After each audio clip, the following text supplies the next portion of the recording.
जय हो, जय हो, जय हो,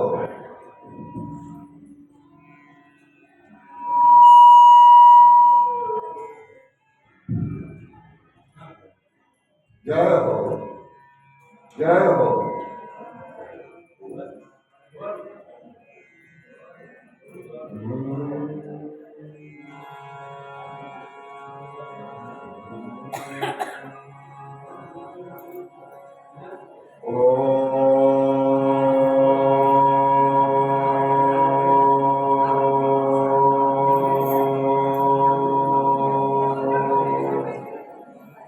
नमो भगवते वासुदेवाय।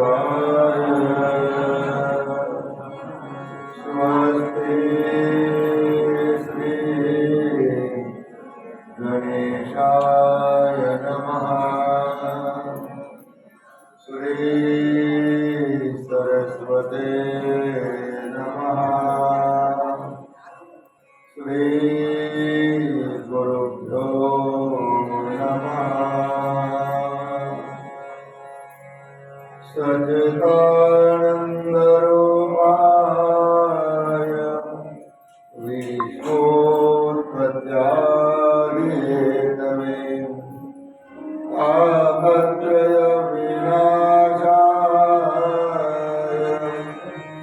श्रीकृष्णाय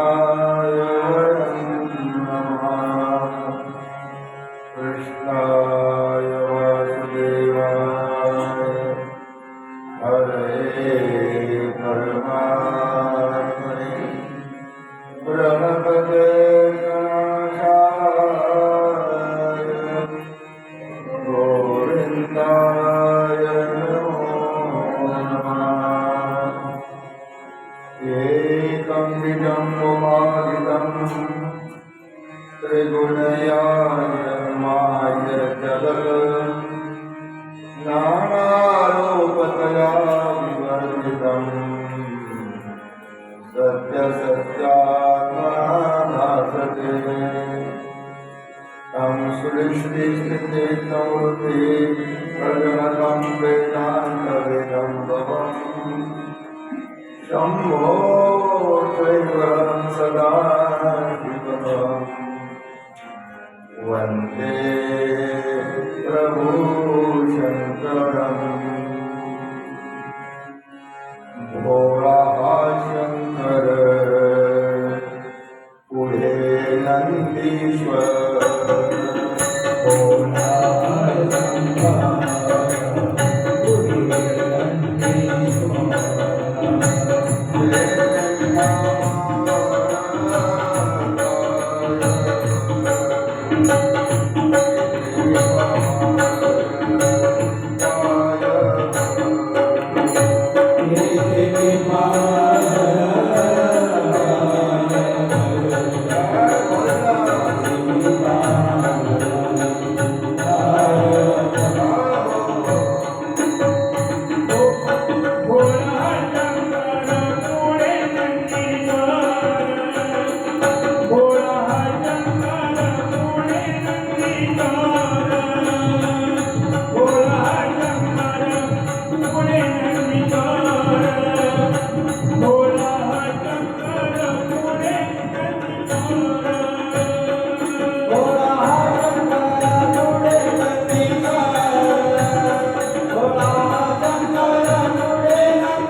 जय जय राधारमण जय जय नवदकिशोर जय जय गोपी चित्तचोर प्रभु जय जय माधव गोपाल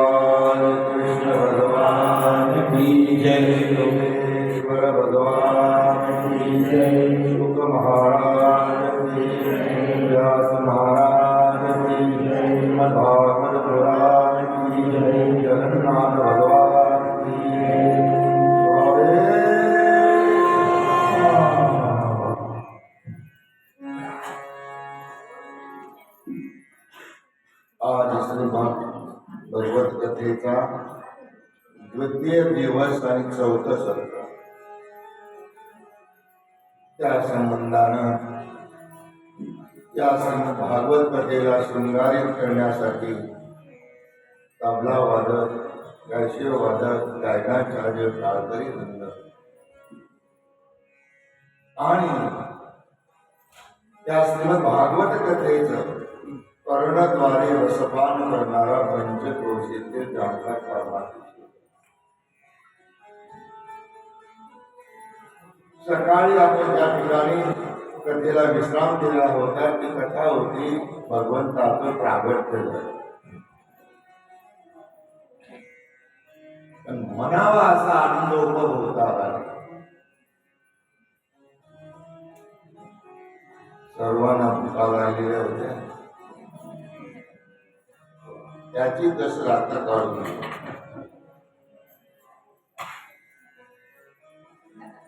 परीक्षित राजाने प्रश्न केला शोकमुनींना. शोकमुनीजी, ज्या देवकीच्या पोटी प्रत्यक्ष परब्रह्म परमात्मा अवतरित झाला त्या देवकीचे 6 पुत्र कंसाने मारले. का मारले? देवकीच्या पोटी सर्वसामान्य विभूती जन्माला आलेले नाही. या विश्व जगताचा चालक मालक, ज्याच्या सत्तेनं वेद बोलतात, ज्याच्या सत्तेनं सूर्य चालतोय, असा ब्रह्मांडाचा मालक तिच्या पोटी जन्माला आला. त्या देवकीचे 6 पुत्र कंसाने मारले. का मारले? शोकमुनी त्याचं उत्तर देतात. शोकमुनी म्हणतात, बाबा, ज्याला त्याला जे दुःख प्राप्त होतं हे त्याचं त्याचं पूर्वजन्मातलं कर्म केले. कर्म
उपजले मेले किती.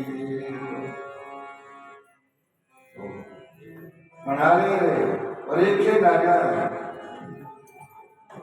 कोणी कोणाला दुःख देत नाही, कोणी कोणाला सुख देत नाही. जो तो आपल्या पूर्वजन्मातील कर्मानुसार सुख दुःख भोगत असतो. कोणी कोणाला सुख देत नाही, कोणी कोणाला दुःख देत. जैसे जाचे कर्म तैसे फळ देतो. जैसे जाचे कर्म तैसे फळ देतो. जैसे जाचे कर्म तैसे फळ देतो. जैसे जाचे कर्म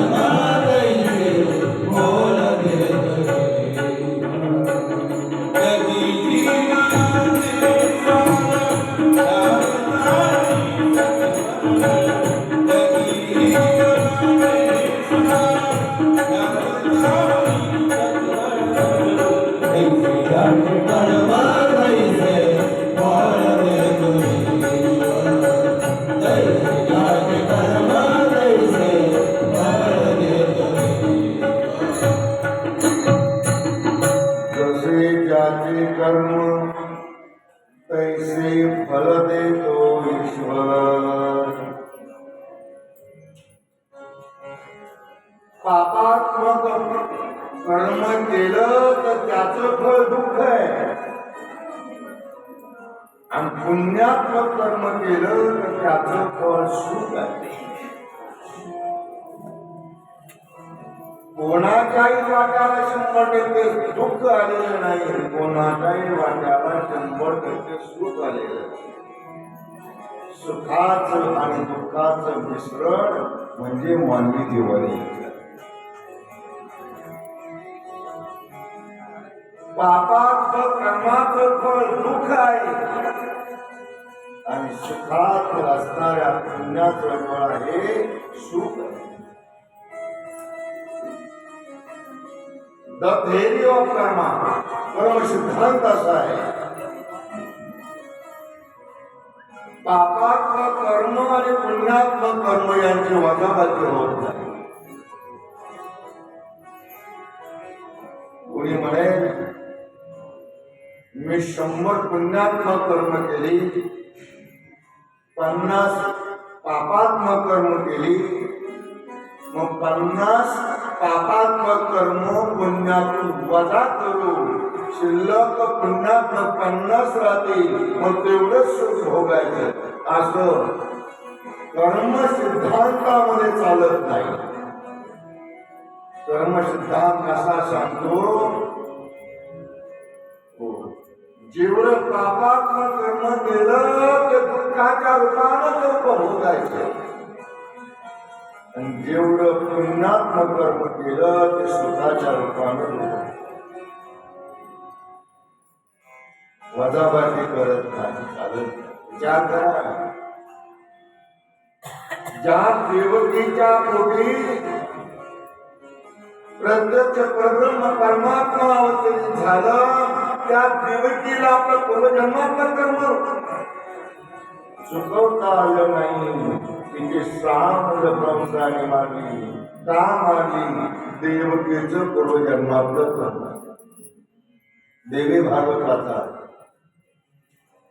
या देवकीला पूर्वजन्मामध्ये एक सवत होती आणि त्या सवतीचे 6 पुत्र या देवकीनं विष प्राशन करून मारली. महाराज, जसं त्या देवकीनं पूर्व अवतारामध्ये 6 मुलं सवतीची मारली, तशीच देवकी अवतारामध्ये त्याच देवकीचे 6 पुत्र कंसाने मारली. ते पॉट कॅट, जशा तसं, जैसा कर्म करेगा वैसा फल देगा. विचार करा, हे पूर्वकर्म या देवतेला भोगावं लागलं. पण विचार हा करायचा की ह्या देवतीनं पूर्वजन्मामध्ये किती पुण्य केलं असेल की प्रत्येक भगवंत तिच्या पोटी अवतार घेतो.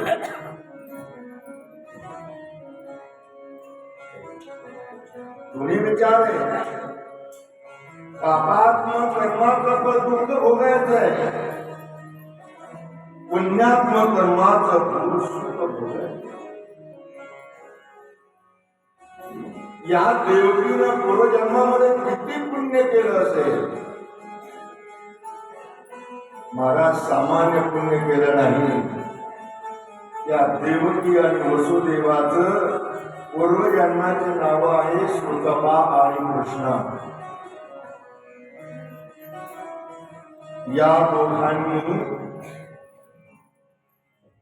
10,000 वर्ष तपश्चर्या केली भगवान विष्णू, आणि 10,000 वर्षानं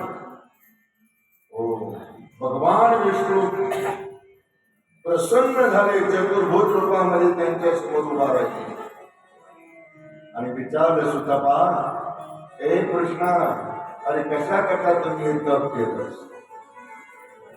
म्हणाले, प्रभू, तुमच्या सारखा पुत्र माझ्या पोटी जन्माला. भगवंत म्हणाले माझ्यासारखा फक्त मीच आहे. ओनली वन मी. एको देवा सर्वभूतेषु. मी एकच आहे, नाही का? अनेक नाही. माझ्यासारखा नाही, मीच तुझ्या पोटी जन्माला.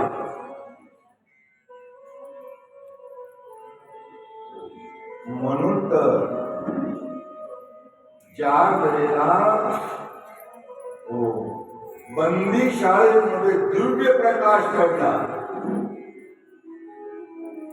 त्या दिव्य प्रकाशातून चतुर्भुज मूर्ती बाहेर आलेली आहे. का आली? तर वसुदेव देवकीला सांगायचं होतं की मागच्या जन्मामध्ये ज्या स्वरूपामध्ये मी तुम्हाला वर दिला होता की मी तुमच्या पोटी जन्माला येईल, आठवण करून दिली. ते चतुर्भुज अगोदर दाखवलं आणि नंतर वसुदेव देवकी म्हणे तुम्हाला कोण माझा पुत्र म्हणे. भगवंत म्हणाले मग काय छोटा हो. त्यावेळेला भगवंत म्हणतात मी छोटा होतो, पण मला मात्र इथं ठेवू नका. नंदाच्या घराला मगरी गोकुळा.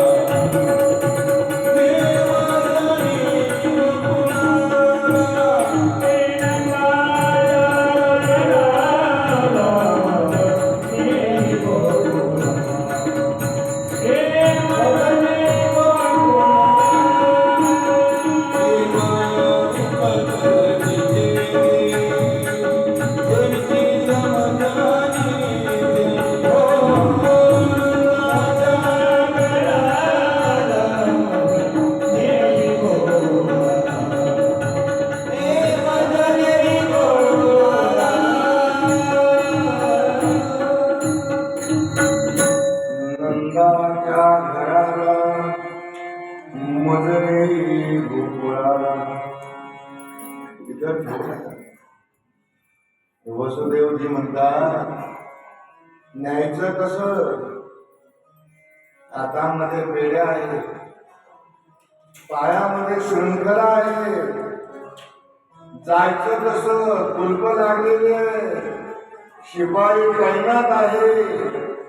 भगवंत म्हणतात त्याची काही काळजी करू नका, मला टोपल्यात घ्या आणि उचला. पहा काय होत.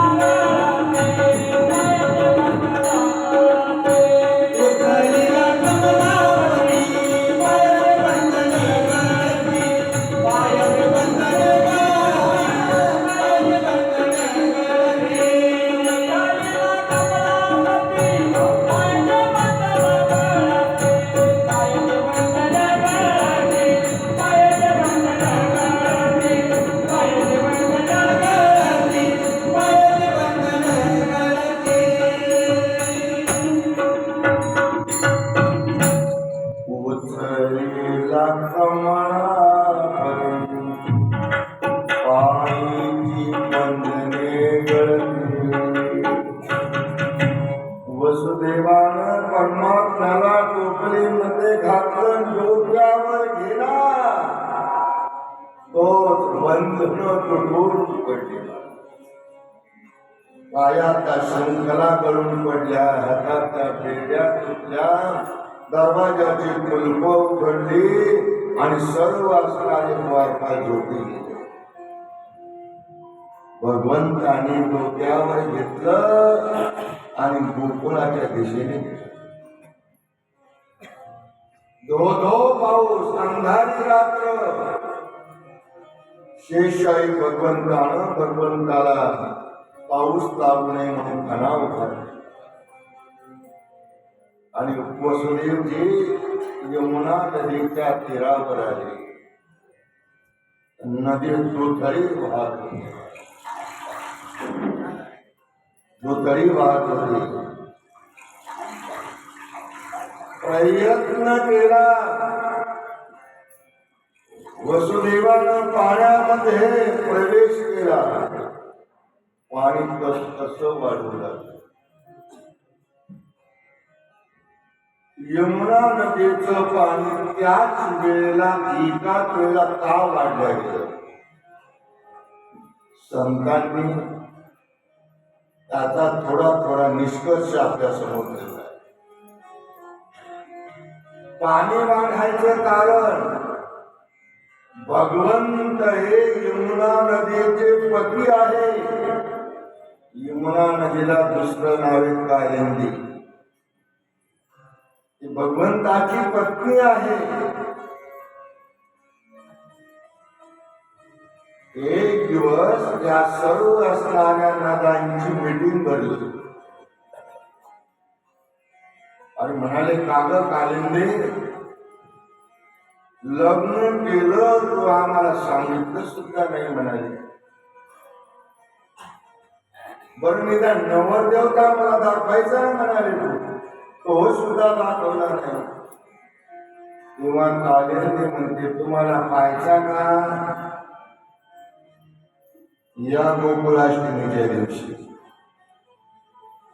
म्हणून या परमात्म्याला पाहण्याकरता सर्व नद्या यमुना नदीमध्ये आल्या व सर्व नद्या नदीमध्ये आल्यानंतर त्यामुळे यमुना नदीला पूर आला.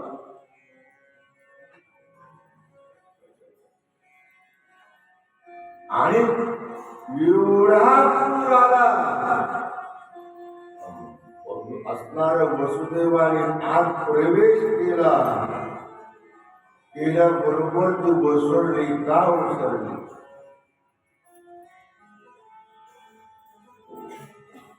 पाणी वाढण्याचं कारण वसुदेवजीच्या नदीमध्ये प्रवेश केला यमुना नदीमध्ये आणि आपल्या पतीचं दर्शन घ्यावं हा चान्स सोडू नये म्हणून पाणी वाढत वाढत होत. हे दुसरं कारण. अहो एवढं पाणी वाढलं, भगवंताला कळालं इतकी इच्छा आहे आपलं दर्शन देण्याची. पाय सोडला.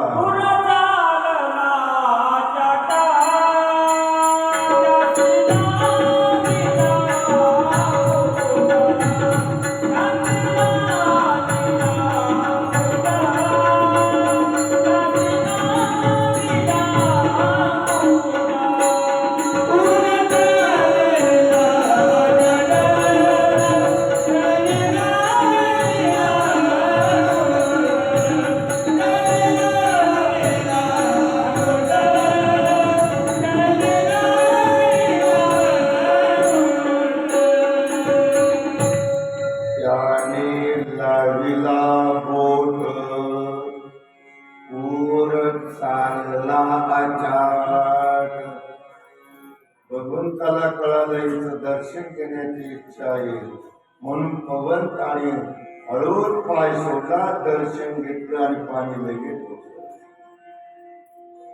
तिसरं कारण असं सांगितलं गेलं की कालिंदीचा प्रियतम आहे परमात्मा आणि पाणी भेटण्याकरता आपल्या प्रियतमाला चाललेले हे कालिंदी यमुना. म्हणून पाणी वाढत वाढत होत. मध्येच वसुदेवाची दाढी लागली. दाढीला स्पर्श झाल्याबरोबर अगं बाई इथं मामंती आहे लगेच खाली झाली. ओसरला गेलं पाणी आणि भगवंत नदीला वाट दिली आणि भगवंत गोकुळात गेला. भगवंत असणारे वसुदेवजी परमात्म्याला देवतेच्या समोर ठेवलं आणि मायेला घेऊन पुन्हा मथुरेला. देवकीला असणारा यशोदा मैयाच्या समोर पहिल्यांदा मुलगा झालेला कोणी पाहिला तो नंद बाबाच्या बहिणीनं पाहिलं सुनंदे धावत परत गेली. बाबा होते बोलल्या बाबा ओ बाबा अरे क्या है लाला भयो लाला भयो.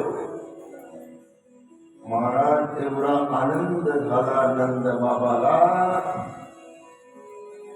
आपल्या गळ्यामधला हार काढला सुनंदेच्या गळ्यात.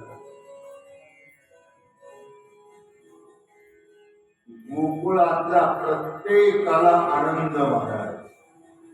सकाळी काय आपण पाहिलं गवळण म्हणती गवळणीला पुत्र झाला यशोदेला. प्रत्येक गवळणीच्या तोंडामध्ये हाच शब्द होता. गवळींना एवढा आनंद का झाला होता. आपल्या नंद बाबाला पुत्र व्हावा म्हणून संपूर्ण गोकुळामध्ये एकादशी व्रत केलं होतं महाराज. एकादशी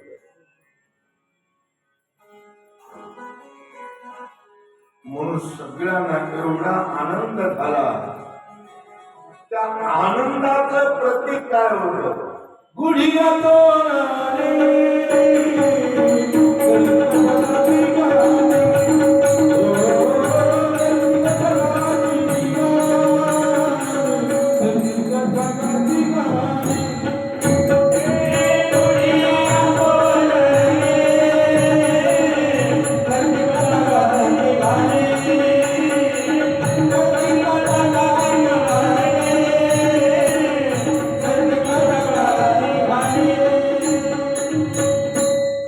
गुढिया तोरणे करती कथा गाती गाणी.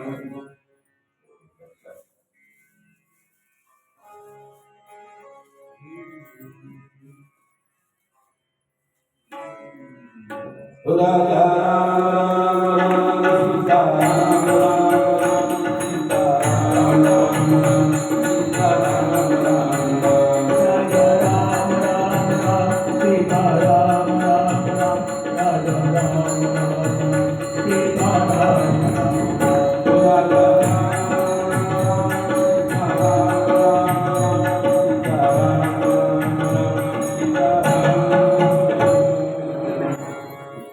गुढिया तोरणे करती कथा गाती गाणी. प्रेमार्थ काय होता त्याला आनंद झालेला. गुढिया उभा गेला आहे. सळा सामर्जन केलेलं आहे. रांगोळ्या घातलेल्या आहे आणि कथा चाललेली आहे. बरोबर कथा चाललेली. असा या गवळीला तुम्ही सांगत होते का तुम्ही हे करा, तुम्ही रांगोळ्या घाला, तुम्ही सणा टाका, तुम्ही सांगत होत का.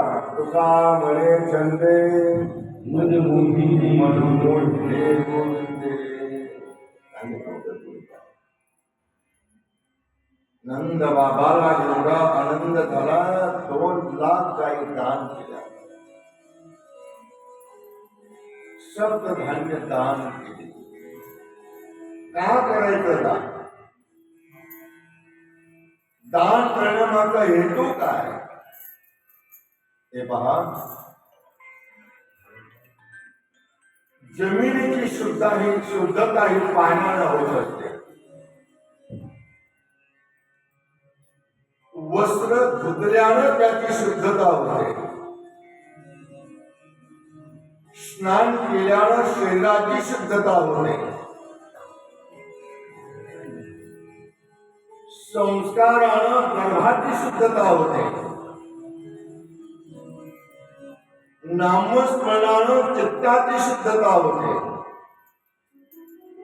अध्यात्म ज्ञानानं आत्म्याची शुद्धता होते. आणि दान दिल्यानं धनाची शुद्धता होते. म्हणून दान करायचे. तुमच्या आमच्यात येणार धन 100% शुद्ध असेल असं मात्र नाही. त्याच्या शुद्धी करता एक दशांश हिस्सा का होईना त्या परमार्थिक कार्याकरता दिला गेला पाहिजे. जर नाही दिला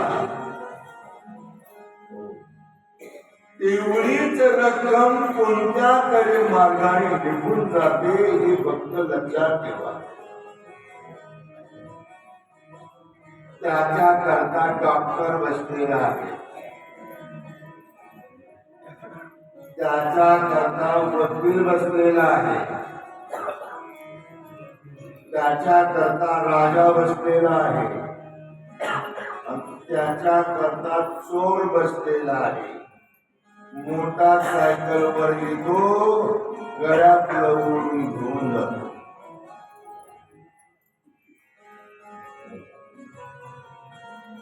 म्हणून धन शुद्धता होण्याकरता पारमार्थिक दान दिलं गेलं पाहिजे.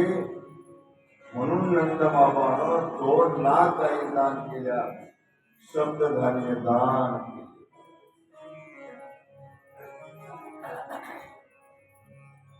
इकडं असणारे वसुदेवजींनी मायेला घेतलं आणि मथुरेला आले. मथुरेला आल्यानंतर मायेनं बंदीशाळेमध्ये प्रवेश केला आणि पुन्हा जशाच्या तसं पुन्हा बंधन आली.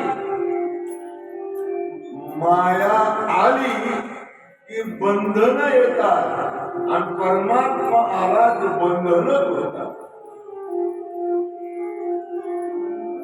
पुन्हा कुलप लागल्या गेली, पुन्हा हातामध्ये बेड्या, पुन्हा शृंखला आणि मायेने तिचा आवाज, रडण्याचा आवाज केला. सर्व जागे झाले. कंस मामाला बोलावलं. कंस मामा आला आणि देवकी करून त्या मुलीला हिसकावून घेतलं.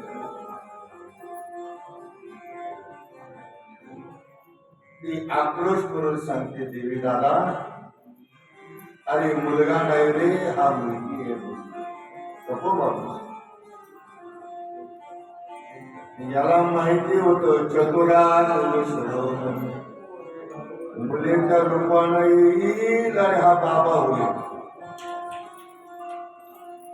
नाही ऐकलं. या कंसाने हातामध्ये घेतली, गार गार गार फिरवले. महाराज खडकावर आपटला, तो आकाशामध्ये उडाली आणि कंसाला सांगते,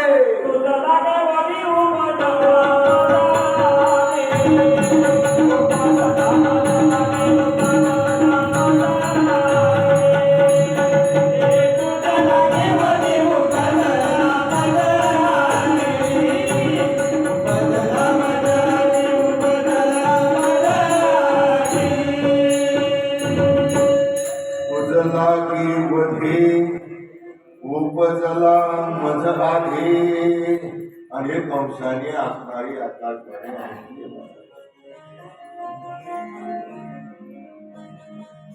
गोकुळामध्ये जन्माला कळालं त्याला, सर्व राक्षसांची मीटिंग बसते आणि कोण जाते मारण्याकरता माझ्या शत्रूला. 5 दिवस झालेले होते. 5 वर्षाची जेवढी मुलं असतात तेवढी मारून टाका म्हणायचं.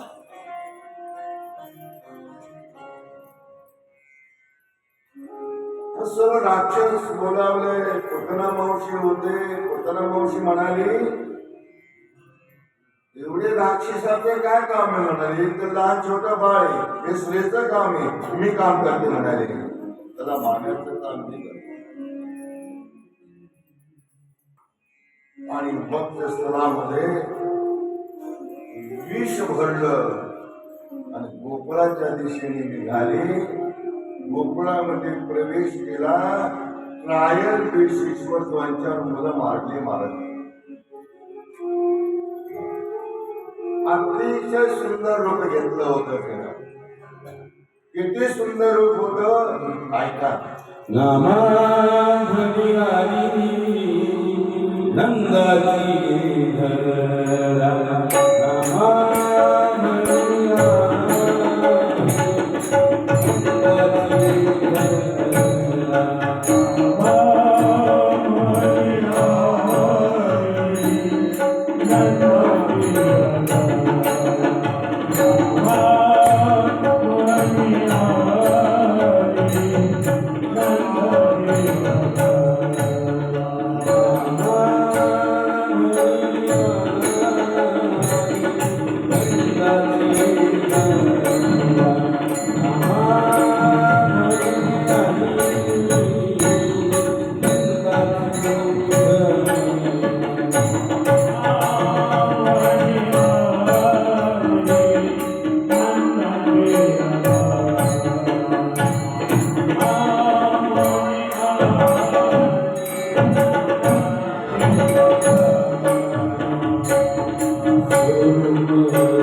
स्वरूप सुंदरा देवांगना. एवढे सुंदर रूप धारण करून ते आले होते. फक्त एवढं विचारू नका कोणत्या नृत्य पाहण्यामध्ये केली. अति सुंदर होऊन देवांगना होऊन आली. एकाही शिपायाची हिंमत झाली नाही तिला मिळवणे. जसे काही पाटलीन बाई सरळ असणाऱ्या वाड्यामध्ये गेली आणि यशोदेला हात मारला. यशोदा, ए यशोदा, कोण आहे ग? म्हणाले बाळाची मावशी आहे. मावशी मावशी पण मला बहीणच नाही ना. म्हणाले मावशी कुठून आली? अगं म्हणाले मावच बहीण आहे. अरे पण मला काका पण नाही ना. अगं म्हणाले माझी मानलेली बहीण. बर आलीच आली. म्हणाले कसा आली? अगं म्हणाले किती 60 उलटल्यानंतर तुला मुलगा झाला हे मला कळालं. आणि असं मला वाटलं ते चला काहीतरी मिळून घेऊन जावं. असंच म्हणलं म्हणून घेऊन आले. म्हणाले बर बर बर थांब. म्हणाले लाला आहे म्हणाले झोपलेला आहे. तो उठला की म्हणून घे. म्हणाले तोपर्यंत मी घर काम करते. लाला हे ऐकलं. लाला झोपलेला आहे. भगवंत म्हणतात मी काय झोपायला आलो का? आणि शिवाय पहिल्या गोळीचं गिराईक. लाला रडायला लागला.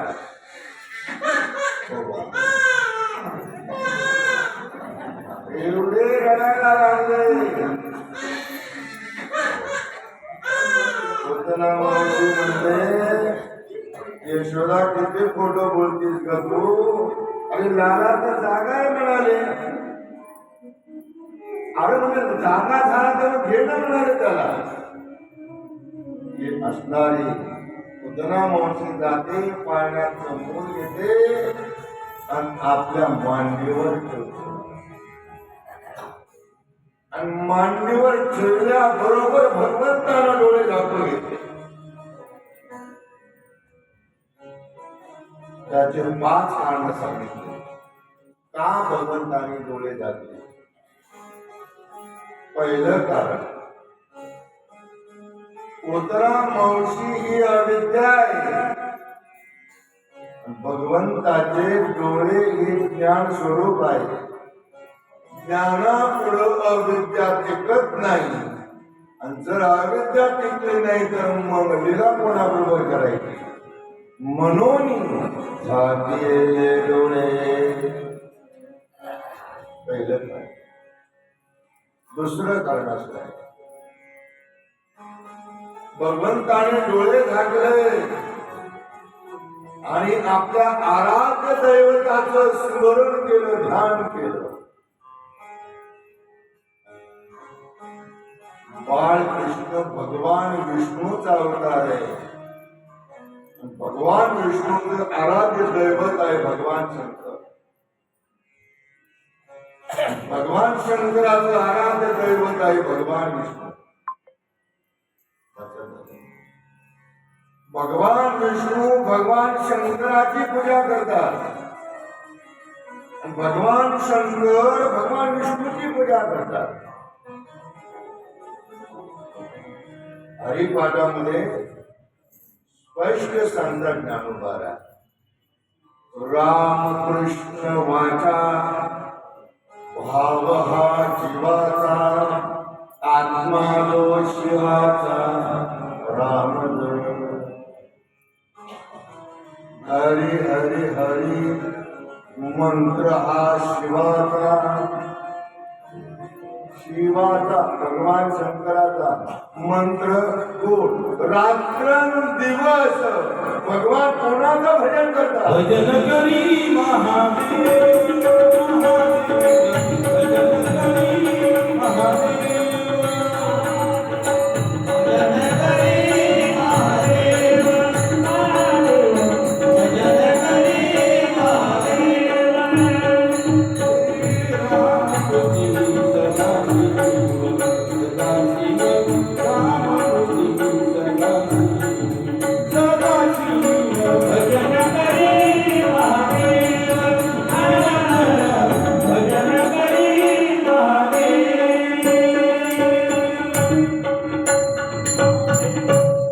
भजन करी महादेव, राम पूजी सदाशिव. रात्रंदिवस भगवान शंकर भगवान विष्णूची पूजा करतात. आणि भगवान विष्णू महादेवाच्या पिंडीवर रोज अभिषेक करतात. 1000 कमळ रोज वाहतात. एक दिवस एक कमळ कमी पडलं, आपलं नेत्र कमळ काढलं आणि पिंडीवर वाहिलं मारून. रोज 1000. एक कमळ कमी पडलं, उठावं तर व्रतभंग होतो, न उठावं तर एक कमळ कमी आहे. तेव्हा त्याच जागेवर बसून नेत्र हे सुद्धा कमळ आहे, हे कमळ त्या ठिकाणी वाहिलं. आणि त्यावेळेला असणाऱ्या भगवान शंकरानं त्यांना 2 बक्षिसं दिली. एक सुदर्शन चक्र दिलं आणि ध्रुव दिलं. भगवान विष्णूला मिळालेलं सुदर्शन चक्र ही भगवान शंकरानं दिलेली भेट आहे. शिवमहिम वाचताना शिवमहिम मध्ये सांगितलेलं आहे ना, शिवानित सहस्रते कमल पुष्पवाहे हरी, जनी नयन आले कमल एक होता धनी.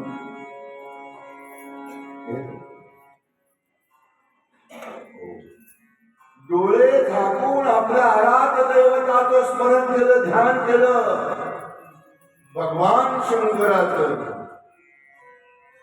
म्हणाले, प्रभू, या गोकुळामध्ये मी दही, दूध, तूप, लोणी खाण्याकरता आलो, पण पाचीच्या दिवशी माझ्या पुढे विष आलंय. विष पचवण्याचे ताकद माझ्यामध्ये नाही. ते ताकद तुमच्यामध्येच आहे. हलाहल विष तुम्हीच पचन केलं होतं. ज्या वेळेला मी पिण्याला चालू करेन तेव्हा विष विष तुम्ही प्या. दूध लागल्यानंतर सपाटा होईल. आपल्या आराध्य दैवताचं स्मरण करण्याकरता मनोनी झाकेले डोळे. तिसरं कारण पुतना मावशी आहे राक्षसी, सुंदर लोक घेऊन त्या ठिकाणी आलेले आहे. अशी दांभिक केलेली भक्ती परमात्मा त्या भक्ताकडे पाहत सुद्धा नाही. म्हणून झाकेले डोळे.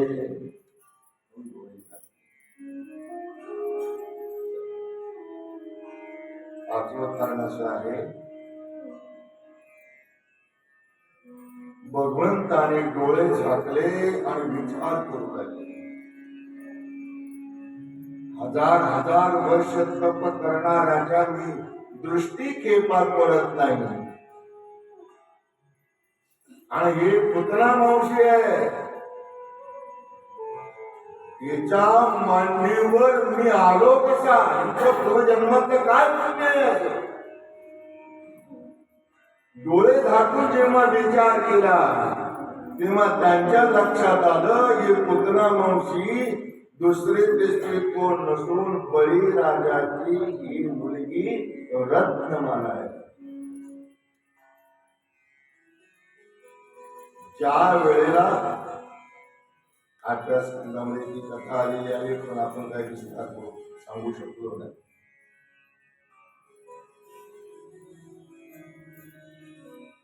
बळीनं यज्ञ केला आणि त्या यज्ञामध्ये परमात्म्यानं वामन रूप धारण केलं.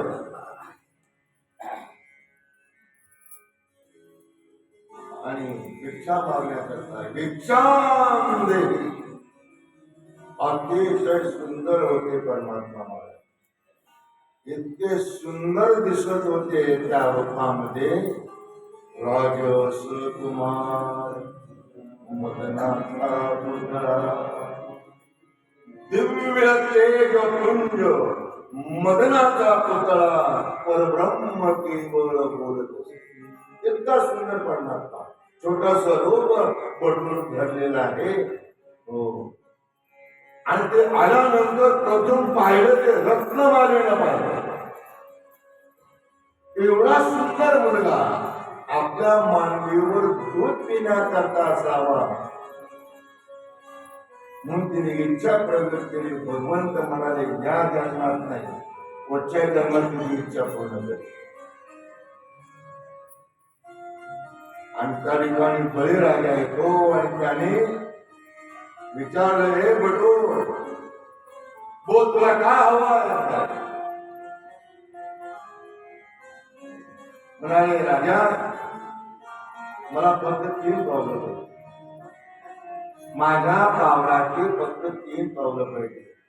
अरे वेडा आहेस का? म्हणाले, तू माझ्याकडून जो दान घेऊन जातो त्याला कोणाकडे भिक्षा मागायची गरज लागत नाही. आणि तुम्ही पावलं का मागतो? म्हणाले, तू 3 एकर बाग तुला मी देतो. हायवेला माझे प्लॉट आहेत म्हणाले, त्याच्यात तर 2-3 एकर मला माग देतो. 3 पावलं काय मागतोस? नाही म्हणाले, राजा बस मला 3 पावलं माझे पाहिजे, जास्त नको. आणि संकल्प सोडण्याकरता धारी घेतले. संकल्प सोडणार त्या ठिकाणी त्यांचे गुरु बळीचे गुरु होते शुक्राचार्य त्या ठिकाणी आले. राजा दान देऊ नको, संकल्प सोडू नको. हा समोर आलेला बटू नाही, प्रत्यक्ष भगवान विष्णूचा अवतार आहे. पण माझा संकल्प सोडण्याचा निश्चय केला. हातामध्ये पाणी घेणार, झाडीतून पाणी सोडलं, पण हा शुक्राचार्य त्या असणाऱ्या तोंडामध्ये जाऊन बसला झाडीच्या मध्ये. या बळीनं गर्भ घेताना त्याला टोचून किंवा त्या असणाऱ्या शुक्राचार्याचा एक डोळा फुटला. संकल्प सोडला आणि 3 पावलं देण्याचं कबूल केलं. असणार बटून भगवंतानी पहिलं पाऊल पृथ्वीवर ठेवलं, व्यापली. दुसरं पाऊल स्वर्गामध्ये व्यापला गेला आणि तिसरं पाऊल बोल म्हणाले, बळी तुझं ठेव. बळी म्हणतो, काळजी करू नका प्रभू, काळजी करू नका. जे ब्रह्मांडामध्ये आहे तेच या पिंडामध्ये आहे. एक ब्रह्मांड खाली आहे म्हणाले, याच्यावर पाय ठेवा. आणि असणाऱ्या भगवंताने वामनानं त्या डोक्यावर पाय ठेवा, त्याला पाताळामध्ये जा. पाताळामध्ये आणि पाताळामध्ये गेल्यानंतर भगवंताने सांगितलं, बोल तुला काय हवं आहे. ते प्रसन्न आहे तुझ्यावर. म्हणाले, तुम्ही मला पाताळात घातले ना, माझ्या दरवाजावर तुम्ही रक्षण करावं. म्हणून असणारा भगवान विष्णू बळी राजाच्या दरवाजावर द्वारपाल होते. इकडे नारदाने लक्ष्मीला सांगितलं, म्हणाले, नारद, अरे पतिराज बरेच दिवस झाले आले नाही, कुठे गेले. ते म्हणाले, ही गॉड्स गुड जॉब. त्यांना जॉब मिळाले. म्हणाले कुठं. बळीच्या दारात द्वारपाल एक म्हणाले. आता मग काय करायचं म्हणाले, कसे प्राप्त होते. म्हणाले, आता रक्षा पौर्णिमा आलेली आहे, रक्षाबंधन. त्यावेळेला लक्ष्मी मातेला म्हणा, जा बहिणीच्या रूपानं जा, रक्षा बांधा आणि असणाऱ्या आपल्या पतीला मागून द्या. महाराज, असणारी लक्ष्मी बळीच्या दारामध्ये आली आणि भगवंताला त्या ठिकाणी द्वारपाल म्हणून पाहिलं. आज सोडायला तयार नाही. हो, बळी राजाची बहीण आहे म्हणाले, मी जा म्हणाले. आज गेली आणि बळीला रक्षाबंधन केलं. म्हणाले, बहिणी ताई, बोल तुला काय हवं आहे. मला काही नको म्हणाले, मला फक्त दरवाजावरचा जो तुमचा द्वारपाल आहे तेवढं मला द्या म्हणाले. आणि मग असणाऱ्या परमात्म्याची त्या ठिकाणी सुटका झाली. बळीला सांगितलं, येणाऱ्या स्वर्गामध्ये तू इंद्राचं पद होशील. त्याला वर दिला आणि भगवंत त्या ठिकाणी अंतर्धान पावले. गोपाल कृष्ण भगवान की जय. सुंदर रूप त्या वामनाचं पाहिलं तेव्हा रत्नमालेनं म्हटलं की माझ्या मांडीवर दूध पिण्याकरता असावं. पण आपल्या बापाला जेव्हा पाताळामध्ये घातलं, क्रोध आला त्या रत्नमालेला. रत्नमालेला क्रोध आला आणि तिला सांगितलं, माझ्या वडिलांना पाताळात घातलं काय, एक दिवस याचा सूड घेतल्याशिवाय राहणार नाही. म्हणून ती जरत मला कंसाची बहीण पुतळा झाली आणि सूड घेण्याकरता गोकुळात आली. गोपाल कृष्ण भगवान की जय. पुतना भगवंतानं म्हणून झाकेले डोळे, कारण संतांनी सांगितलं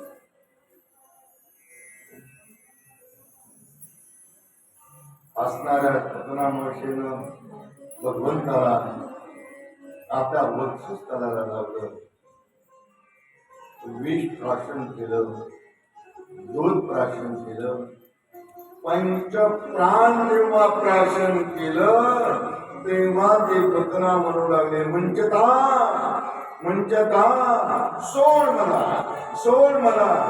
भगवंत म्हणतात, एक मी कधी धरत नाही आणि धरलं तर सोडत नाही म्हणाले, सोडत नाही का.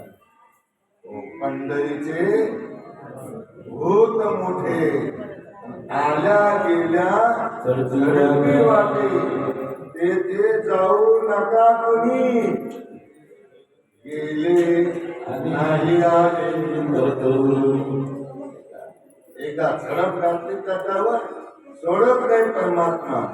हो, पंचप्राण घेतले आणि शेवटी त्या पुतना मावशीनं आपलं स्वरूप दाखवलं. एवढी झाली महाराज ते उंच, एवढी उंच झाली, एवढी दिपाट झाली. हो, भगवंताने जेव्हा पंचप्राण आकर्षण घेतले तेव्हा ती ठार जेव्हा पडली, असा उल्लेख आलेला आहे की 6 कोस पडले महाराज. 6 सामान्य नाही, 6 कोस पडले. नंद बाबा कर देण्याकरता बसलेला गेले होते. जेव्हा ते आले तेव्हा त्यांनी सगळ्या गोकुळातल्या लोकांना कोयते टोकऱ्या सगळे घेऊन आले.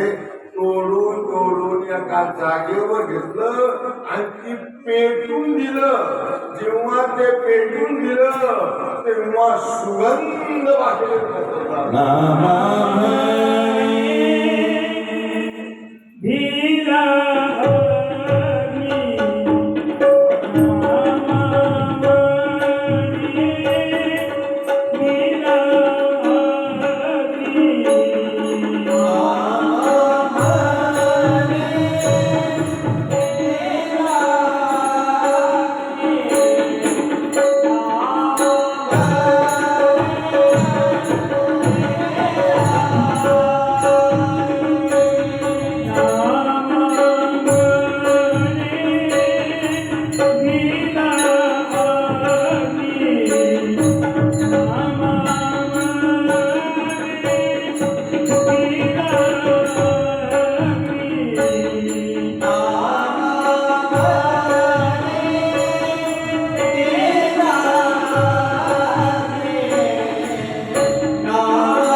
सुगंध सुटला मला, सुगंध सुटला जेव्हा पेटवलं त्यात पुतळा मूर्तीला, कारण भगवंताचा स्पर्श झाला होता.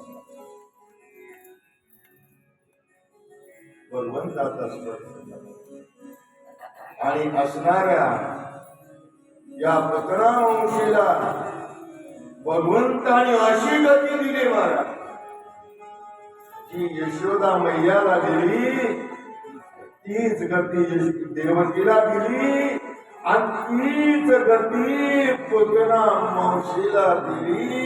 एवढा कृपेचा सागर आमचा परमात्मा.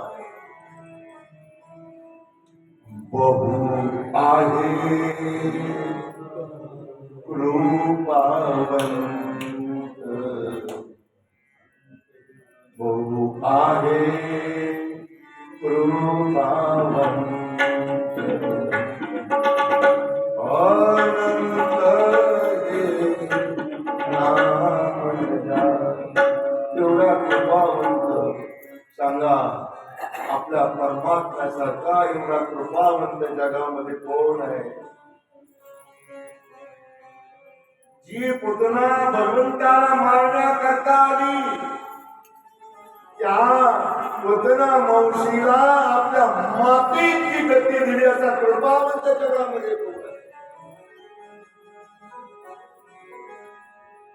भगवंताला मारण्याकरता जी आली तिच्यावर एवढी कृपा केली, आणि ज्याने भागवत कथा ऐकली त्यांच्यावर काय परमात्मा कृपा.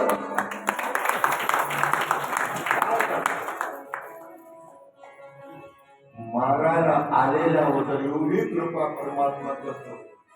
त्याची कथा ऐकल्यावर त्याला बाजूला ठेवली. बहु आहे कृपावंत.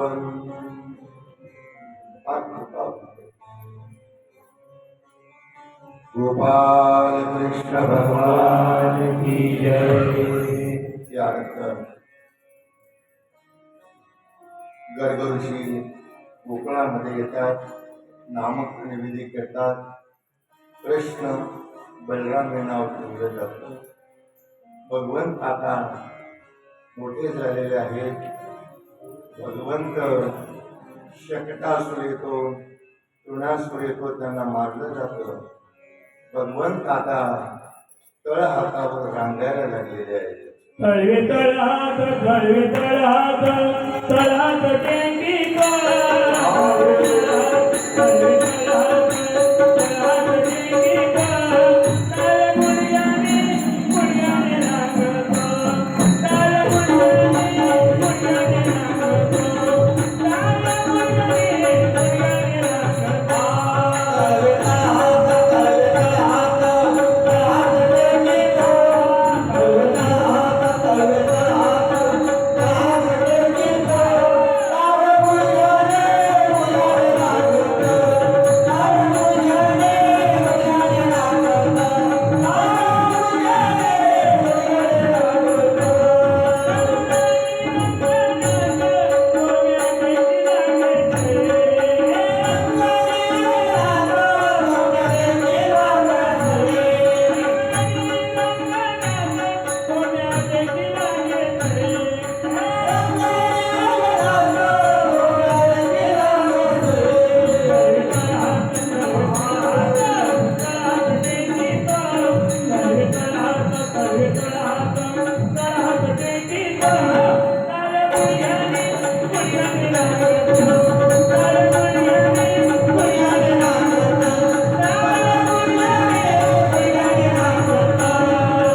भगवंत आता भिंतीला धरून चालू लागले. कसे लटपट लटपट हे बाबा कोणाचे कोणाचे कोणाचे कोणाचे आवानाचे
वा. आता भिंतीला धरून चालू लागले. एक दिवस काय झालं, त्या गवळणी पहाटे उठायच्या आणि दही मंथन करायच्या. दही मंथन रोज करायच्या, घामाघूम व्हायच्या आणि त्या डेऱ्यामधला आवाज बाहेर येत होता. आवाज कसा होता? घुम घुम करती, घुम घुम करती डेरे वाजनी. घुम घुम असा आवाज येत होता. एवढा त्यांचा व्यायाम होत होता. पूर्वीच्या गोपिकांचा व्यायाम एवढा होत होता, त्यांना कधीही मनक्यात गॅप पडला नाही. पण आता हे मनक्याच्या गॅपची पद्धत चालू झाली का? आरामात आहे सगळा. सोफा सेटवर बसायचं, समोर टीव्ही आणि टीव्हीवर बघून या सुखानो या. कधी येणार? व्यायाम होत होता. पूर्वीच्या स्त्रिया दळत होत्या, दळत होत्या. दळत असल्यामुळे व्यायाम व्हायचा नाही का? कसं दळत होत्या? असं एक की नाही, दोघी पाहिजे, दोघीतून दोघी कसं बसत होत्या आहे का माहिती तुम्हाला? आता माहिती आहे की नाही काय माहिती आहे का? कसं कशावर जातेवर तुम्हाला मी आपण म्हणायचं आम्हाला. हो, आणि जे या ठिकाणी गळतील ना त्यांच्या या पुण्यामध्ये त्यांच्या पाठीमध्ये मनकामध्ये गाठ नाही का, मानेमध्ये गाठ नाही, तुला घ्याप नाही. या पटपट पटपट पटपट हा खुर्चीवाला मला जमणार नाही, पण तसा हात हवा. हा पाच किती सुंदर दिसतं डोळं पहा. कॅमेरावाले त्यांच्याकडे लक्ष द्या, फोटोग्राफर त्यांच्याकडे पहा.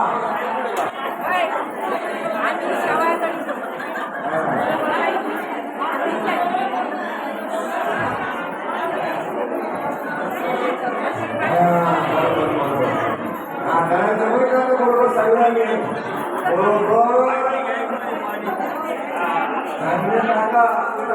खाली सुंदर वाले गाते फिरते कौतुक, सुंदर वाले गाते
माझी गोडी तू ये देवा विठ्ठला मैदाने गाईला झिरती गाईला मैदाने गाईला झिरती थोडासा लाभ होईल तू ये देवा विठ्ठला थोडासा लाभ होईल तू ये देवा विठ्ठला ये देवा विठ्ठला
संध्याकाळी जेवण करायचं असं जरा लोक जेवण आणतील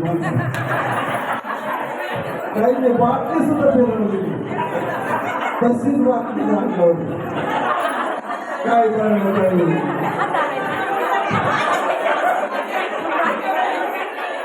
ज्याने ज्याने घडलं व्यायाम झाला म्हणजे त्या फळाने गाडी जगन्नाथाच्या समोर आहोत आपण त्यांच्या क्षेत्रावर आहोत असो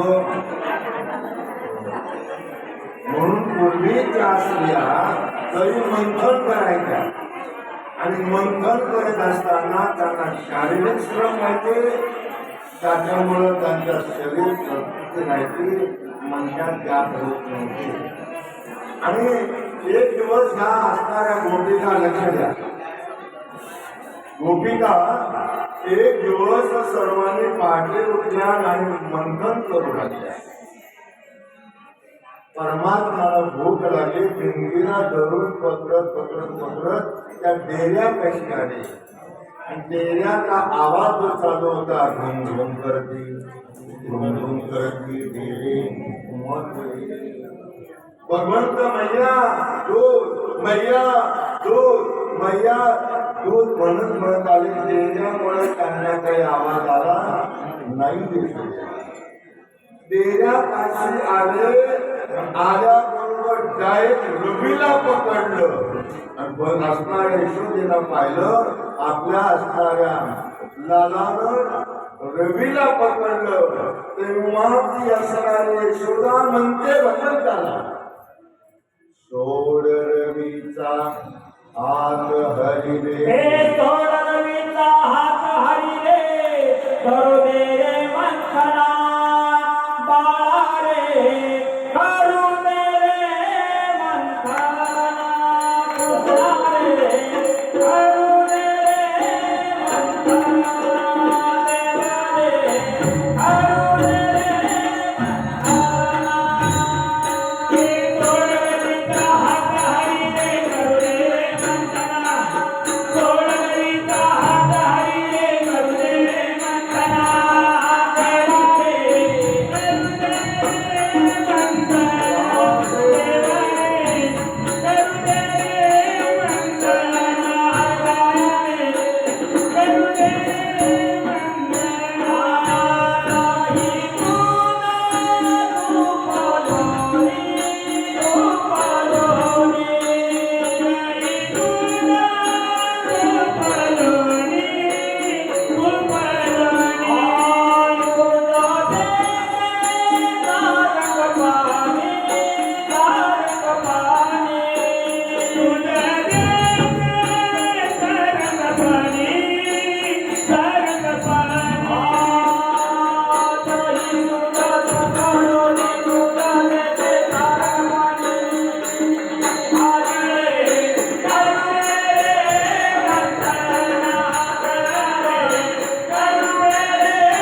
नदीचा असो मान दूर आणि असणारी महिलेनं दूध मागायला घेतलं.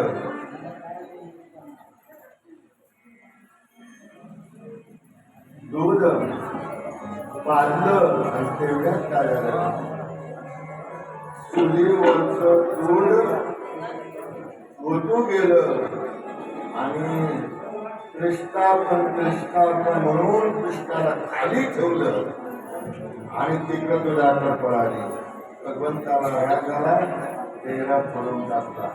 तरी दह्या दुधाचा रबडा माकडांना दिलं आणि माकडाला म्हणू लागले भगवंत उकळावर सोडून. आणि हे माकडांनो, मागच्या जन्मामध्ये तुम्ही होताले तेव्हा माझी बायको मिळाली म्हणाली मला शिका. नाही का, वानरा हाती लंका तुका म्हणे म्हणे, तेव्हा मी तुम्हाला काहीच देऊ शकलो नाही. आता घ्या म्हणाले, काही घ्या, दूध घ्या, दूध घ्या. आणि तेवढ्यात महिला आणि पाहिलं तर महिलांनी हा राडा आपल्या लाडाचा दिसतो, पण हा गेला कुठं उकळावर बसू माकडांना दही दूध दोन्ही आणि ते पाहिल्यानंतर महिलाला पाहिलं फळ टाकला.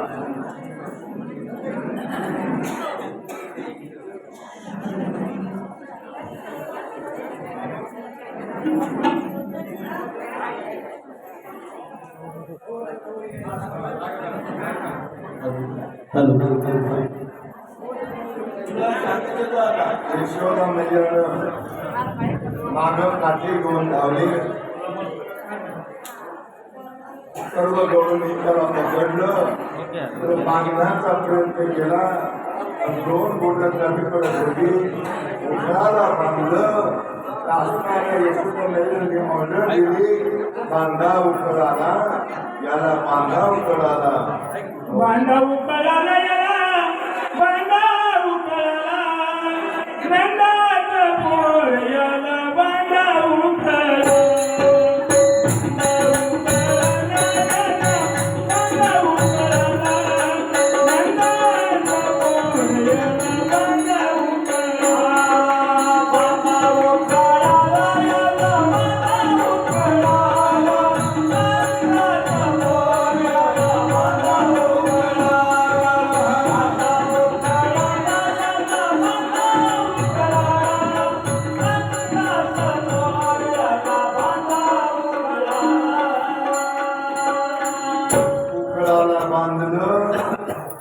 भगवंतांनी उपटलं आणि रांगत रांगत बाहेर आले. विमान कमलासनाचं झाड होतं, जोपर्यंत होतं भगवंत मधून घुसले, ते असणार बुजल्या गेलं आणि बुजल्यामुळं ते असणार एक झपका मारण्यामध्ये झाड पडलं. त्याच्यातून दोन पुरुष बाहेर आले, मणिग्रीव आणि नीलकुमार. हे कुबेराचे पुत्र होते. परीक्षित राजाने विचारलं, त्यांना शंका झालं की आता कधीतरी सांग.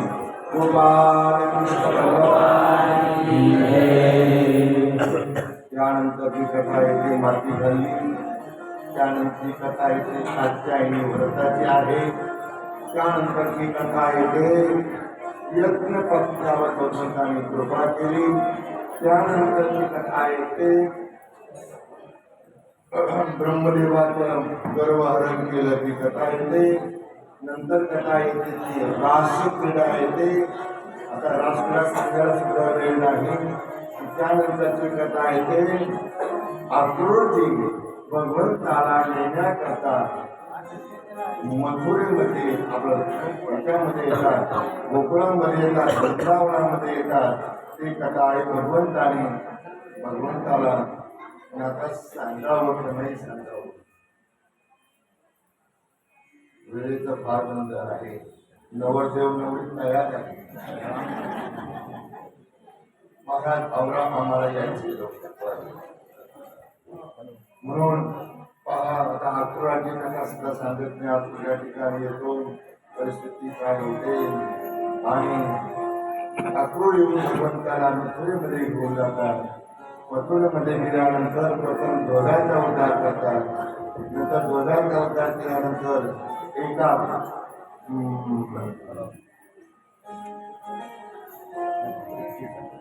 शिलाईला ट्रेलर होता, ट्रेलर शिंपी.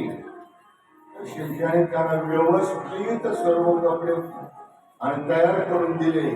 त्याला आशीर्वाद दिला त्या शिंप्याला. कपड्याच्या भावापेक्षा तुझी शिलाई जास्त राहील.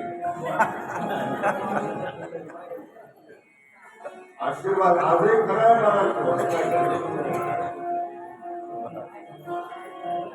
आणि नंतर माळी भेटला, कपड्या भेटले. नंतर असणार धनुर्याग ध्वंस केला. आखाड्यामध्ये गेले. मंदिर असणारे मुष्टिक चावणाला ठार केलं आणि भगवंतानं सिंहासनावर असणाऱ्या कंसाकडे गेले आणि त्यापैकी गेले एक भुक्का मारला आणि कंसाला यमसदनाला पाठवलं. गोपाल कृष्ण भगवान की जय. आणि भगवंताने प्रथम तर काय केलं असेल, आपले आजोबाने उग्रसेन होते त्यांना बंदी शाळेत काढलं आणि वसुदेव देवकीला सोडवलं. हे सर्वजण एका सुवर्ण मंदिरामध्ये राहायला आले. तिथून त्याने उज्जैनला गेले. उज्जैनला 64 दिवसांमध्ये 64 कला शिकले. पुन्हा मथुरेमध्ये आले आणि वाचणाऱ्या उद्धवाला गोकुळामध्ये पाठवलं. उद्धवाला ज्ञानाचा अभिमान झाला होता आणि भक्ती प्राप्त होण्याकरता त्याला गोकुळात पाठवलं. 2 दिवसाच्या मुदतीनं गेला, पण गोकुळामध्ये 6 महिने राहिला. 6 महिने राहिला. तिकडनं तो या ठिकाणी पुन्हा मथुरेमध्ये आला आणि मथुरेमध्ये आल्यानंतर याच ठिकाणी दशम स्कंदाचा उत्तरार्ध संपला जातो. आता पूर्वार्धाला सुरुवात होते.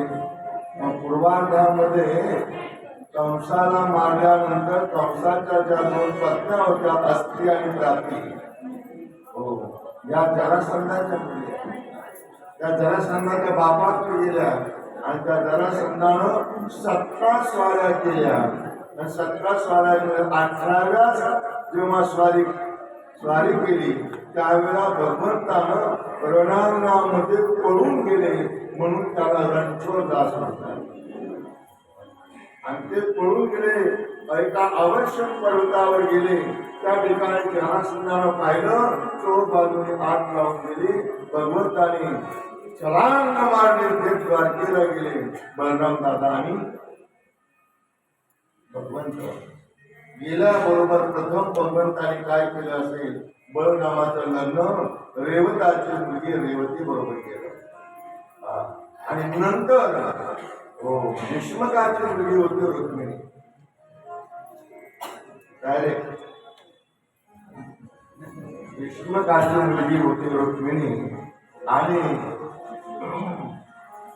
भाऊ होता रुक्मी. भावाची इच्छा होती की आपली बहीण शिशुपालाला जाईल आणि वडिलांची इच्छा होती की माझी मुलगी भगवान कृष्णाला जाईल. एक दिवस एक ब्राह्मण भीष्मकाच्या दरबारामध्ये आला आणि त्याने भगवंताचं वर्णन केलं. एवढं सुंदर वर्णन. त्या ठिकाणी रुक्मिणी सुद्धा बसलेली होती. रुक्मिणीला ते वर्णन ऐकलं. ऐकल्यानंतर ते बेशुद्ध होऊन पडले. नागकारण वर्णन करतात. एक म्हणते धरा धरा, एक पल्लवी घाली वारा, एक म्हणते हे सुंदरा कृष्ण कीर्तीने जळती. बेशुद्ध होऊन पडले. आणि त्या वेळेला ठरवलं की मला लग्न करायचं ते भगवंताबरोबर करायचं. भगवंताबरोबर करायचं त्याच वेळेला ठरवलं मला. पण शिशुपालाची इच्छा होती, रुक्मीची इच्छा होती की शिशुपाला बरोबर करायचं. एक दिवस काय झालं म्हणे, आपण असं करू, आपण तिलाच विचारू तुला कोणाबरोबर लग्न करायचं. तेव्हा त्या रुक्मिणीनं सांगितलेलं एक उत्तर दिलं. रुक्मिणी होती, त्या रुक्मिणी होता त्या ठिकाणी भीष्मकही होते, रुक्मिणी होती. रुक्मिणी विचारलं तुला कोणाबरोबर लग्न करायचं. त्याला अतिशय मार्मिक उत्तर दिलं. शिशुपाल नवरा नवरी, भगवान कृष्ण नवरा नवरी. आणि शिशुपालाने हे ऐकलं, शिशुपाल नवरा नवरी मी. हे ऐकलं त्याने लगेच पत्रिका छापायला टाकायला कबूल दिले म्हणजे आपल्याला. पण ती कुठं थांबत होती, पुढे चालत होती हे तिला कळालं. शिशुपाल नवरा नवरी मी. जर शिशुपाल नवरा असेल तर नवरी मी त्याला म्हणणार नाही कृष्ण नवरा नवरी मी. शिशुपालानं सर्व मंडळ सर्व तयारी केली आणि रुक्मिणीला प्रश्न पडला आता काय करायचं. मग त्यावेळेला रुक्मिणीनं एक पत्र लिहिलं भगवंताला आणि सुदैव ब्राह्मणाजवळ दिलं. त्या पत्राची सुरुवात अशी केली होती नाही का, हे भुवन सुंदरा. सुरुवात केली, या त्रिभुवनामध्ये सुंदर असलेला हे परमात्मा, जगामध्ये ह्याच्यापेक्षा सुंदर कोण आहे. एवढी सुंदर सृष्टी ज्यानं निर्माण केली तो किती सुंदर, ओ कितना सुंदर हो, किती सुंदर असेल. म्हणून शब्द प्रयोग काय केला, हे भुवन सुंदरा. राज्य रुक्मिणी असते तर काय लिहिलं असतं, तुम्ही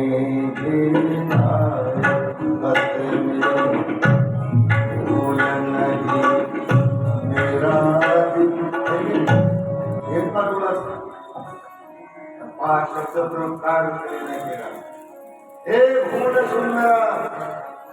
सुदैव ब्रह्माच्या मुखातून जेव्हा तुमची कीर्ती ऐकली त्याच वेळेला मी ठरवलं मला पती करायचा तर हाच करायचा, तुम्ही माझा पती म्हणून स्वीकार करा. आणि कोणत्या स्टँडवर यायचं तेही सांगितलं, पत्रात सांगितलं की आमच्यात लग्नाच्या आदल्या दिवशी गिरजा देवीला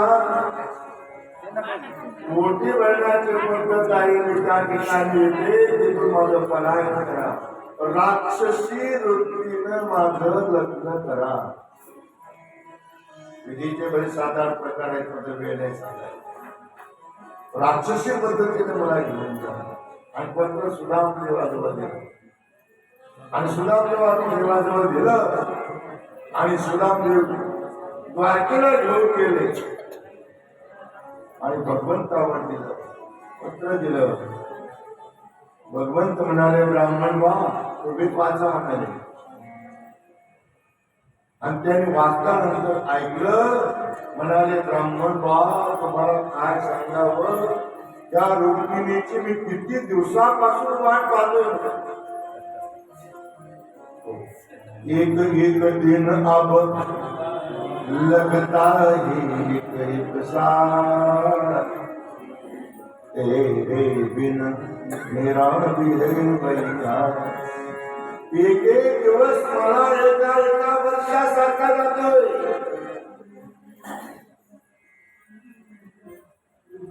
एका वर्षासारखा जातोय. भगवंत म्हणाले आता वेळ लावू नका, कुठला. भगवंत बसले, ब्राह्मणाला सांगितलं तू त्या अगोदर रथात बसला. सासूरवाडीचा माणूस आहे, अगोदर रथात बसवलं, नंतर भगवंत बसले.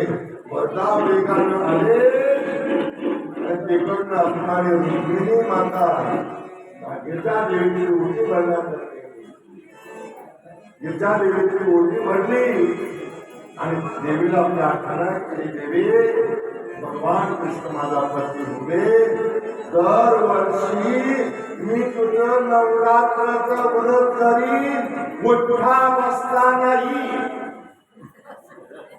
नवरात्राचं 9 दिवस कबूल केलं देवीला. तेवढ्या भगवंत आले, देवी पूजा करून बाहेर आली. एवढी सुंदर ती रुक्मिणी दिसत होती महाराज. सर्व सैनिक त्या ठिकाणी तैनात केलेले होते, तैनात केलेले होते. ते रूप पाहिल्यानंतर त्यांच्या हातात ते शस्त्र कधी गळून पडली त्यांनाही कळालं नाही. भगवंत आले आणि रथावर तिला आरूढ केलं, प्रधाव केल्यानंतर निघून गेले आणि रुक्मिणीला सांगितलं, रथ तू चालव, मी येणारे सैन्याकडे पाहतो. आणि समाजाला सांगत होते, मी नाही हिला पळून चालवलं, हिला मला पळून. पुढे गेल्यानंतर बलराम दादा आले, त्यांचं लग्न झालं. भगवंत माहितीला आले आणि त्यांचं थाटामाटामध्ये लग्न झालं. कसं झालं ते आपण आता पाहणार आहे. चला संजय मामा या घेऊन. प्रभुराज आले स्वयंवरा,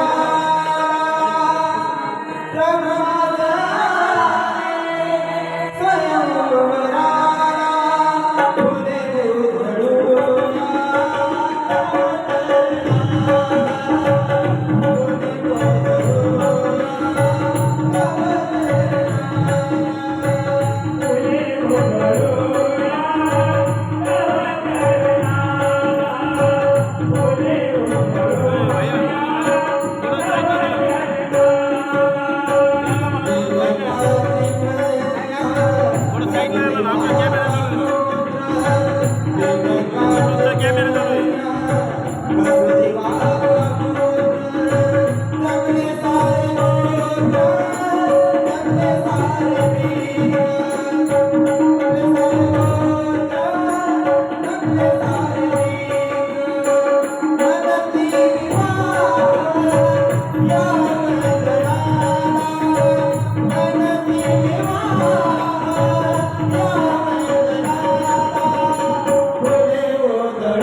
त्यानंतर प्रथम हळदीचं गाणं होईल.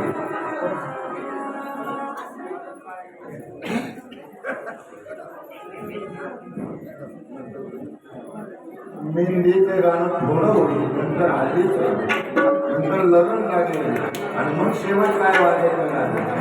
आओ मेरी सखिया मुझे मेहंदी लगा दो, आओ मेरी सखिया मुझे मेहंदी लगा दो, मेहंदी लगा दो मुझे सुंदर सजा दो, मुझे शाम सुंदर की दुल्हन बना, मुझे शाम सुंदर की दुल्हन बना.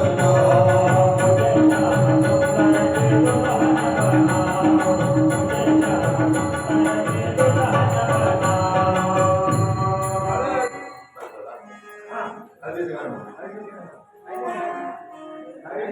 बरं, नवरा नवरीचं गाणं आहे.